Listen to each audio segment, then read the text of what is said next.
ძაღლების ჰიპერპოპულაციის მართვის მიზნით ქვეყანაში 3 წლის ვადით კონკრეტული ჯიშის ძაღლების მოშენებაზე მორატორიუმი ცხადდება. მორატორიუმის დარღვევისთვის გათვალისწინებულია 10,000 ლარის ჯარიმა კანონდარღვევი პირისათვის. დოკუმენტის მიხედვით მორატორიუმი ვრცელდება როგორც პოტენციურად მომატებული რისკის მქონე ძაღლებზე, ასევე სხვადასხვა კონკრეტულ ჯიშებზე, რომლებიც მთავრობის შეფასებით ჰიპერპოპულაციის თვალსაზრისით დამატებით რეგულაციებს საჭიროებენ. შინაურ ბინადარ ცხოველთა შესახებ საქართველოს კანონის 23 მუხლის მეორე პუნქტის აქვე პუნქტის საფუძველზე ქვეყნის ტერიტორიაზე ამ დადგენილების ამოქმედებიდან 3 წლის განმავლობაში გამოცხადდეს ძაღლების მოშენებაზე მორატორიუმი პოტენციურად მომატებული რისკის ძაღლის, აგრეთვე სხვა ჯიშის ძაღლის ჰიპერპოპულაციის მართვის მიზნით. ამ დადგენილების პირველი მუხლით გათვალისწინებული მოთხოვნა გავრცელდება მომატებული რისკის მქონე ისეთ ძაღლებზე, როგორებიცაა ამერიკული პიტბულ ტერიერი, ფილა ბრაზილეირო, სტაფორდშირის ტერიერი, არგენტინული დოგი, ტოსა ინუ, კანე კორსო და სტაფორდშირ ბულ ტერიერი. სხვა ჯიშის ძაღლებზე, კერძოდ ჰასკი, მალამუტი და ლაიკა, მორატორიუმის მოქმედების პერიოდში მორატორიუმზე კონტროლს განახორციელებენ სურსათის ეროვნული სააგენტო და მუნიციპალიტეტის უფლებამოსილი ორგანოები. ნათქვამია დოკუმენტში. დადგენილება 2026 წლის 1 ივლისიდან ამოქმედდება. გადაწყვეტილების მიზანია ძაღლების ჰიპერპოპულაციის მართვა და შესაბამისი რისკების შემცირება. პრობლემა არის ისევ საზოგადოება და პრობლემა არის ისევ არასასრული შეჯვარება, რომელსაც ძირითადად მოსახლეობის გარკვეული ნაწილი ვერ აკონტროლებს. შესაბამისად, ამ კანონიდან გამომდინარე, ეს ძალიან კარგი კანონი არის ჩვენ პირობებში. არის რაღაც ნიუანსები, რომლებიც დაიხვეწება ჯერ კიდევ, თუმცა შედეგს მოგცემს, მართალია დროის გარკვეულ პერიოდში, მაგრამ შედეგს აუცილებლად მივიღებთ. კონკრეტული ჯიშების აკრძალვაზე არ ვიცი, არ ვარ გაცნობილი მაგ კანონს დეტალურად და შესაბამისად ბევრს ვერაფერს ვერ ვიტყვი. თუმცა რა ინფორმაციას გვაქვს საზოგადოებას იქიდან გამომდინარე, თუ ზუსტად მახსოვს ჰასკი იყო მაგალითად მოხსენებული მაგ ჩამონათვალში, ჰასკი ძალიან ცოდო არის ჩვენ პირობებში. მაღალ ტემპერატურასთან შეგვება უჭირს და შესაბამისად გარკვეული სახის პრობლემები სულ მუდმივად აქვს. აქედან გამომდინარე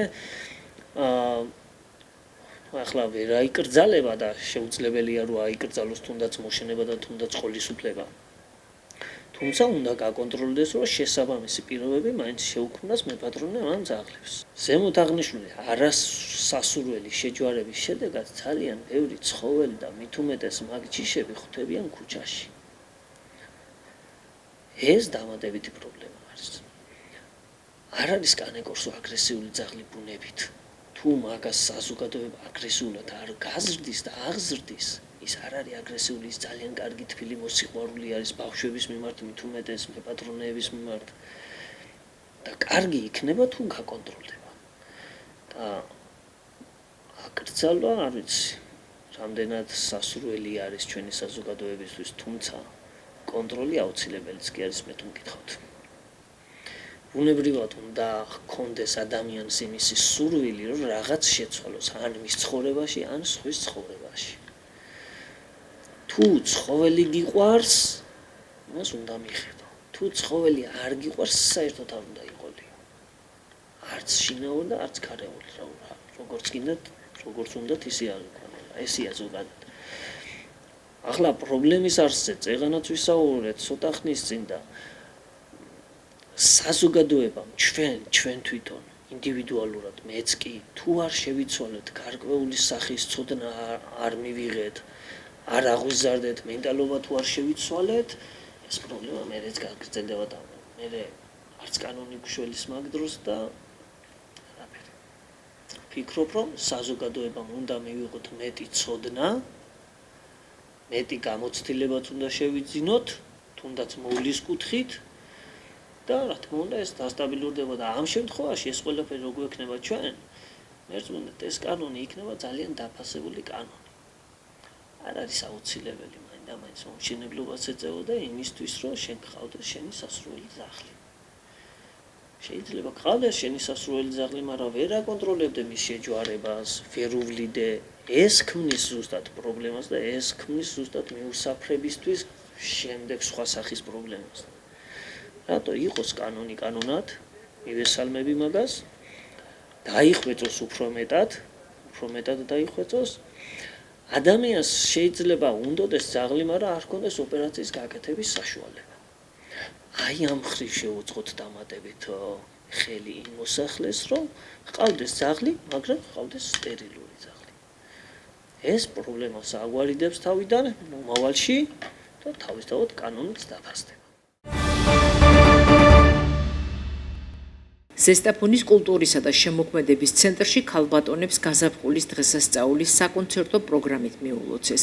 მხატვრული მუსიკალური ნომრები წარმოადგინეს ცენტრში მოქმედმა კოლექტივებმა და ინდივიდუალურმა შემსრულებლებმა. ამ ჟესტით კიდევ ერთხელ მიულოცეს ქალთა დღესასწაულები მათ, ვინც თავიანთი სიძლიერით, შემოქმედებითი უნარებით, დაუღალავი შრომითა და ყოველდღიური პასუხისმგებლობით ქმნიან უკეთეს მომავალს ჩვენი საზოგადოებისთვის. ახსენებათ დღევანდელი საღამო ჩატარდა მუნიციპალიტეტის მერის ხარდაჭერით კულტურისა და შემოქმედების ცენტრის ორგანიზებით და დღევანდელი საღამო მიეძღვნა ქალბატონებს გაზაფხულს და გაზაფხულის თანმხლებ დღესასწაულებს. დღეს აი ამ არაჩვეულებრივი კონცერტით, სადაც წარმოდგენილი იყო სიმღერები, ცეკვები, ეძღვნებოდა ქალბატონებს და კიდევ ერთხელ გსურდა ამით მოფერებოდით ჩვენს ძვირფას საზოგადოებას, მასწავლებლებს, დედებს და მინდა გამოვიყენოს შესაძლებლობა და ყველა ქალბატონს მიულოცო მარტის დღესასწაულები, ბედნიერება, წარმატება და სიხარული ყოფილიყოს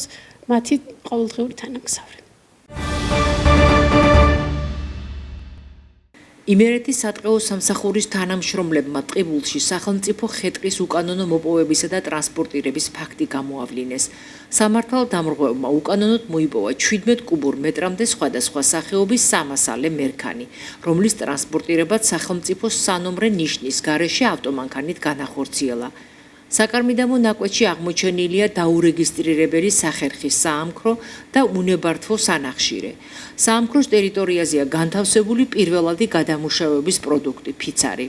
მიმდინარეობს გარემოზე მიყენებული ზიანის დაანგარიშება. ვინაიდან საქმე შეიცავს სისხლის სამართლის დანაშაულის ნიშნებს, მასალების შემდგომი რეაგირების მიზნით გადაეგზავნა შესაბამის საგამოძიებო უწყებაში.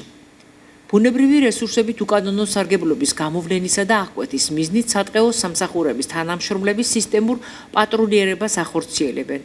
ამავდროულად თანამედროვე ტექნოლოგიების ვიდეო ხაფანგებისა და დრონების საშუალებით უწყვეტად მიმდინარეობს მონიტორინგი. ტყის რეფორმის ფარგლებში წელს დამატებითი გეგმება სააგენტოს აღჭურვა.